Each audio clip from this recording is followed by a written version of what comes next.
Assalamualaikum warahmatullahi wabarakatuh. Kami dari kelompok 4 akan menyampaikan hasil diskusi kami yang berjudulkan penyelesaian sengketa non-litigasi. Kelompok kami ada beberapa anggota, yaitu diantaranya ada saya sendiri, Muhammad Nur Ihsanuddin, kemudian ada Ahmad Husainul Jazuli, lalu Wahyu Afnan Hasbullah, Mustika Maratus Solihah, kemudian Damar Surya Setiawan, dan yang terakhir Cantik Nur Faiza. Langsung saja ke materinya. Penyelesaian sengketa non-litigasi adalah penyelesaian perkara atau sengketa yang di luar pengadilan yang dilaksanakan berdasarkan kehendak itikad baik dari para pihak untuk menyelesaikan sengketa sebagai upaya penyelesaian sengketa yang cepat dan efisien dan efektif dalam menghadapi kegiatan bisnis yang sedang saat ini telah memasuki era free market dan free competition. Pada umumnya, para pihak yang bersengketa lebih memilih penyelesaian sengketa secara non-litigasi dengan mendayahgunakan alternative dispute resolution atau ADR yang dikenal juga dengan istilah penyelesaian sengketa alternatif. Pada prinsipnya, ADR merupakan suatu mekanisme penyelesaian secara non-litigasi yang bertujuan untuk menciptakan efisiensi dan bertujuan jangka panjang dan juga saling menguntungkan atau disebut win-win solution bagi para pihak yang bersengketa. Adapun APS yang diatur dalam Undang-Undang Nomor 30 Tahun 1999 adalah sebuah lembaga penyelesaian perkara atau sengketa atau berbeda pendapat melalui prosedur yang disepakati oleh para pihak, yaitu penyelesaian suatu perkara atau sengketa di luar pengadilan dengan cara konsultasi, negosiasi, mediasi, konsiliasi, atau penilaian para ahli. Dalam melakukan upaya sebuah penyelesaian perkara atau sengketa secara non-litigasi, khususnya dalam penanganan sengketa ekonomi syariah, independensi dan netralisasi seorang penengah merupakan salah satu faktor penentu berhasil atau tidaknya dalam proses penyelesaian sengketa. Selanjutnya yaitu teknik pendampingan di luar pengadilan. Yang akan kami bahas kali ini ada dua, yaitu konsultasi dan juga mediasi. Menurut Undang-Undang Nomor 30 Tahun 1999 tentang arbitrase dan alternatif penyelesaian sengketa, pada pasal 1 angka 10, alternatif penyelesaian sengketa adalah lembaga penyelesaian sengketa atau beda pendapat melalui prosedur yang disepakati para pihak, yakni penyelesaian di luar pengadilan dengan cara konsultasi, negosiasi, mediasi, konsiliasi, atau penilaian para ahli. Yang pertama, konsultasi. Teknik pendampingan dengan konsultasi. Konsultasi Black Law Dictionary memberikan pengertian tentang konsultasi merupakan aktivitas konsultasi atau perundingan seperti klien dengan penasihat hukumnya. Konsultasi merupakan suatu tindakan yang bersifat personal antara suatu pihak tertentu yang disebut juga klien dengan pihak lain yang merupakan pihak konsultan, yang memberikan pendapatnya kepada klien tersebut untuk memenuhi keperluan dan kebutuhan kliennya tersebut. Peran dari konsultasi sendiri dalam penyelesaian sengketa tidaklah dominan. Konsultan hanya memberikan pendapat hukum sebagaimana yang diminta oleh kliennya, yang untuk selanjutnya keputusan mengenai penyelesaian sengketa tersebut akan diambil alih oleh para pihak sendiri. Meskipun ada kalanya pihak konsultan diberi kesempatan untuk merumuskan bentuk-bentuk penyelesaian sengketa yang dikehendaki oleh para pihak yang bersangkutan tersebut. Yang akan dibahas selanjutnya yaitu mediasi. Mediasi sendiri adalah proses alternatif penyelesaian sengketa melalui proses perundingan atau musyawarah untuk mencapai mufakat, serta mempunyai ciri waktu penyelesaian perkara yang disengketakan, terstruktur, berorientasi dengan tugas, dan merupakan cara intervensi yang melibatkan peran serta pihak secara aktif dengan menunjuk pihak ketiga yang netral, yaitu mediator.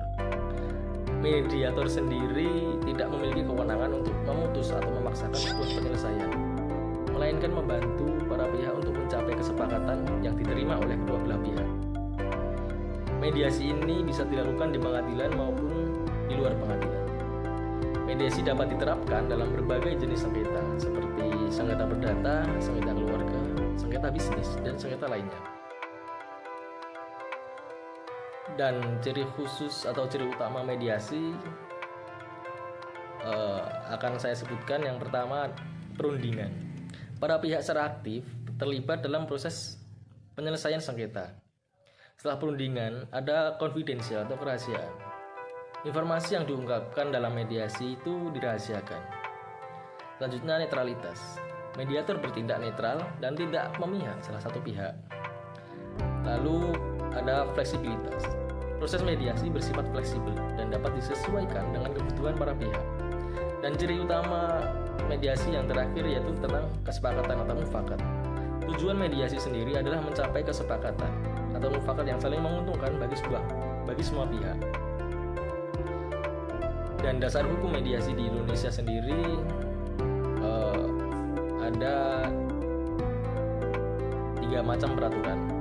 Ada peraturan Mahkamah Agung atau Perma, dan yang kedua ada undang-undang, dan yang ketiga ada Permenkumham atau Peraturan Menteri Hukum dan Hak Asasi Manusia. Dalam Perma atau Peraturan Mahkamah Agung dijelaskan dalam Perma nomor 1 tahun 2016 tentang prosedur mediasi di pengadilan. Ini merupakan hasil revisi dari Perma nomor 1 tahun 2008. Perma ini mengatur tentang prosedur mediasi di pengadilan, termasuk kewajiban para pihak untuk mengikuti mediasi. Dan dijelaskan tentang peran mediator dan tata cara penyelesaian sengketa melalui mediasi. Dan yang selanjutnya Perma nomor 2 tahun 2003 tentang mediasi di pengadilan. Perma ini mewajibkan proses mediasi sebelum pemeriksaan pokok perkara perdata dengan mediator yang tidak menangani perkara tersebut. Yang kedua, undang-undang. Yang pertama ada Undang-Undang Nomor 30 Tahun 1999 tentang arbitrase dan alternatif penyelesaian sengketa. Undang-undang ini mengatur tentang berbagai alternatif penyelesaian sengketa di luar pengadilan, termasuk mediasi. Dan yang kedua ada UU, ada Undang-Undang Nomor 15 Tahun 2002 tentang pembentukan Badan Hukum Indonesia. Undang-undang ini mengatur tentang peran Badan Hukum Indonesia atau BHI dalam memfasilitasi penyelesaian sengketa melalui mediasi. Dan yang ketiga ada Peraturan Menteri Hukum dan Hak Asasi Manusia atau Permenkumham. Permenkumham nomor 18 tahun 2016 tentang standar kompetensi dan etik mediator. Dan yang selanjutnya ada Permenkumham nomor 19 tahun 2016 tentang tata cara pendaftaran organisasi mediasi dan mediator. Dan yang terakhir ada peraturan daerah. Banyak daerah di Indonesia memiliki peraturan daerah tentang mediasi yang melengkapi peraturan perundang-undangan nasional. Jadi mediasi sendiri ini adalah cara yang efektif dan efisien untuk menyelesaikan sengketa tanpa harus melalui proses litigasi atau proses di pengadilan. Dan mediasi sendiri dapat membantu para pihak untuk mencapai kesepakatan atau mufakat yang saling menguntungkan dan menjaga hubungan mereka. Keunggulan mediasi. Menurut Ahmad Ali, sebagaimana dikutip oleh Hanifah, terdapat beberapa keuntungan menggunakan mediasi sebagai alat alternatif penyelesaian sengketa. Antara lain yaitu proses yang cepat. Persengketaan dapat dituntaskan dengan pemeriksaan yang hanya berlangsung 2 hingga 3 minggu rata-rata. Waktu yang digunakan untuk setiap pemeriksaan itu adalah 1 hingga 1,5 jam. Yang kedua, bersifat rahasia. Segala sesuatu yang diucapkan selama pemeriksaan menjadi bersifat rahasia, di mana tidak dihadiri oleh publik dan juga tidak ada pers yang meliput. Yang ketiga, biaya murah. Jasa moderator, hakim atau pegawai pengadilan tidak dipungut biaya, dan biaya yang dikeluarkan apabila menggunakan jasa mediator non-hakim atau bukan pegawai pengadilan. Yang ketiga, adil. Solusi bagi suatu persengketaan dapat didiskusikan dengan kebutuhan-kebutuhan masing-masing pihak. Dan yang terakhir itu hasil yang baik. Pada 4 dari 5 kasus yang telah mencapai tahap mediasi, kedua pihak yang bersengketa mencapai suatu hasil yang diinginkan.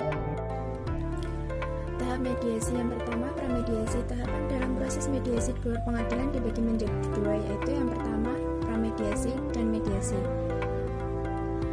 Proses pramediasi yaitu yang pertama menjalin hubungan dengan pihak yang bersengketa, yang kedua memilih strategi untuk proses mediasi, yang ketiga menyampaikan dan menganalisis informasi latar belakang masalah dalam pengumpulan data, dan yang keempat menyusun rencana mediasi, yang kelima membangun kepercayaan dan kerjasama di antara para pihak. Yang kedua yaitu proses mediasi. Proses mediasi yaitu yang pertama memulai sesi mediasi, yaitu mediator memperkenalkan diri dan dengan para pihak. Yang kedua, merumuskan dan menyerahkan agenda. Yang ketiga, mengungkapkan kepentingan tersembunyi kepada para pihak. Yang keempat, membangkitkan pilihan-pilihan penyelesaian perkara ataupun sengketa. Yang kelima, menganalisis pilihan. Dan yang keenam, proses tawar-menawar para pihak setelah melihat kepentingan bersama dan bersedia saling memberikan konsensi satu sama lain. Dan yang terakhir, mencapai kesepakatan yang formal. Ya, lanjut saja pada materi selanjutnya, yaitu tentang investigasi. Investigasi dalam penyelesaian sengketa non-litigasi adalah proses yang mendalam untuk mengumpulkan informasi dan bukti terkait konflik atau perselisihan antara pihak-pihak yang terlibat. Berikut adalah beberapa langkah detail dalam investigasi tersebut. Yang pertama itu tentunya yaitu pengumpulan informasi. Tim mengumpulkan semua informasi yang relevan terkait sengketa, termasuk dokumen-dokumen, catatan, dan bukti lainnya yang dapat mendukung pemahaman atas situasi tersebut. Yang kedua tentunya yaitu wawancara. Wawancara di sini kita melibatkan wawancara dengan pihak-pihak yang terlibat langsung dalam sengketa, serta saksi-saksi yang mungkin memiliki informasi yang berharga. Wawancara ini dilakukan untuk mendapatkan sudut pandang yang komprehensif dan menggali detail-detail penting. Yang ketiga, analisis dokumen.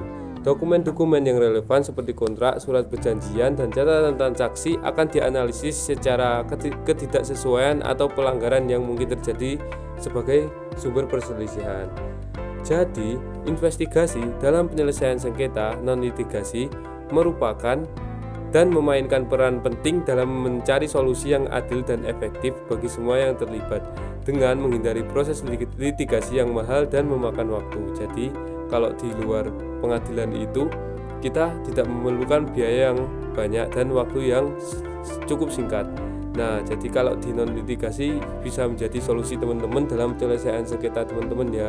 Tentunya dalam jalur investigasi. Jadi begitu teman-teman. Itu tadi materi yang dapat kami sampaikan. Apabila terdapat kurang dan lebihnya, kami mohon maaf. Wassalamualaikum warahmatullahi wabarakatuh.